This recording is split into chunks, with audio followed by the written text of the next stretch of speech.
भारत के पहले अरबपति दलित उद्यमी राजेश सरैया के बारे में जानिए।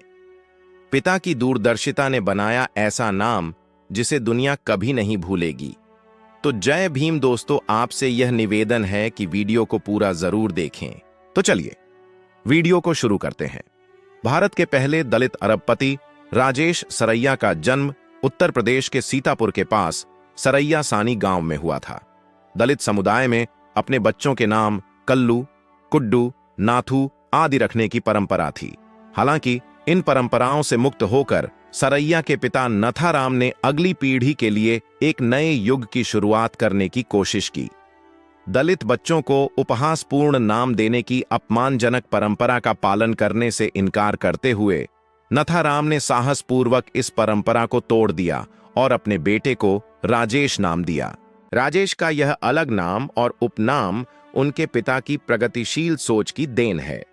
दलित समुदाय में आर्थिक तंगी के कारण उपनाम रखना आम बात नहीं थी, लेकिन नथाराम ने इस परंपरा को तोड़ा।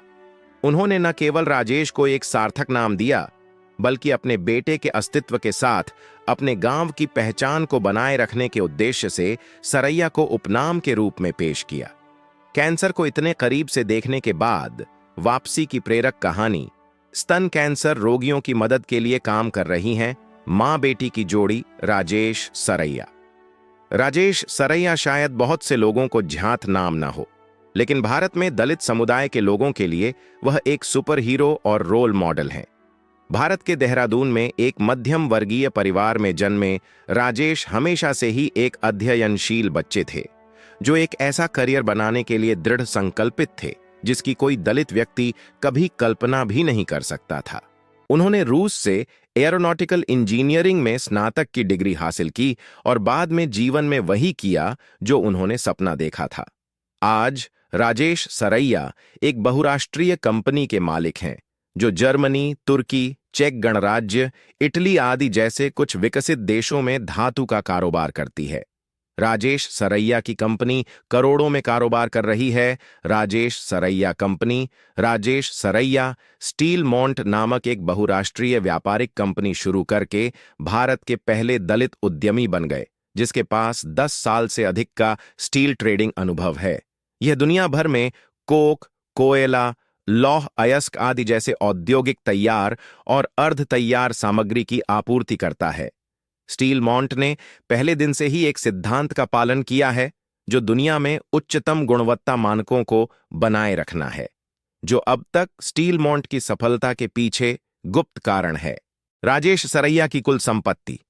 राजेश सरैया की कुल संपत्ति स्टील उद्योग में कई रिकॉर्ड तोड़ रही है। 40 के दशक के अंत में राजेश सरैया की कुल संपत्ति लगभग $5 मिलियन थी, जो उन्हें भारत में दलित समुदाय का पहला अरबपति उद्यमी बनाती है। राजेश सरैया परिवार और भविष्य की योजनाएं राष्ट्र को वापस भुगतान करने की। राजेश सरैया दुनिया के सबसे बड़े उद्यमियों में से एक हैं और वे अपनी निजी जिंदगी को निजी रखने के नियम का पालन करते हैं। वर्तमान में वे अपनी पत्नी और 2 बेटों के साथ जर्मनी के डसेल्डोर्फ में रह रहे हैं। राजेश सरैया का परिवार 25 साल से यूरोप में रह रहा है, लेकिन उन सभी के पास भारतीय पासपोर्ट है, जो उनकी राष्ट्रीयता को दर्शाता है। राजेश सरैया का परिवार अपने वतन वापस आने में विश्वास करता है, क्योंकि भारत जैसी कोई जगह नहीं है जहां कई संस्कृतियां और रोमांचक परंपराएं हैं, और वह देश को कुछ वापस देना चाहता है। एक साक्षात्कार में उन्होंने खाद्य प्रसंस्करण इकाइयों में एक सहकारी इकाई स्थापित करके घर वापसी की अपनी महान योजनाओं पर प्रकाश डाला।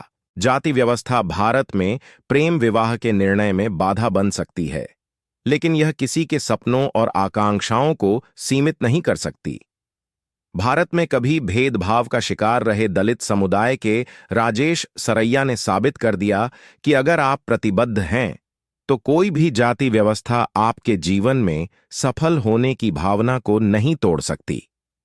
उन्होंने साबित कर दिया कि जाति व्यवस्था भारत में प्रेम विवाह के निर्णय में बाधा बन सकती है, लेकिन यह किसी के सपनों और आकांक्षाओं को सीमित नहीं कर सकती।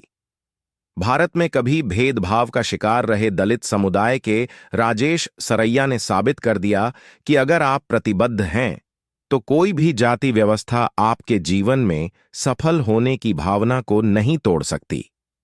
उन्होंने साबित कर दिया कि जब लोगों को कुशल अवसर प्रदान किए जाते हैं तो वे वास्तव में सभी सहानुभूतिपूर्ण धारणाओं। प्राचीन भारत में दलितों की स्थिति क्या थी?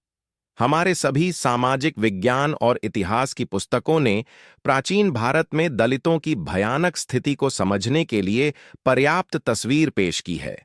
उन्हें सिर्फ उनकी जाति के आधार पर दूसरों से अलग रखा जाता था।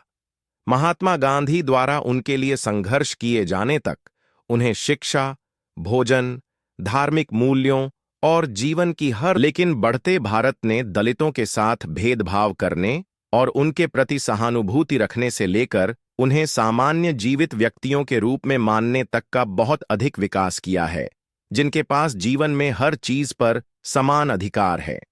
लेकिन जब राजेश सरैया अभी भी एक बच्चे थे, तब स्थिति इतनी सामान्य नहीं थी। यहां तक कि ऐसे समय में जब दलित समुदाय के लिए आगे बढ़ना मुश्किल था, उन्होंने शीर्ष पर पहुंचकर और भारत के पहले दलित अरबपति बनकर प्राचीन मान्यताओं को गलत साबित कर दिया। उनकी कहानी में अपने संघर्ष और चुनौती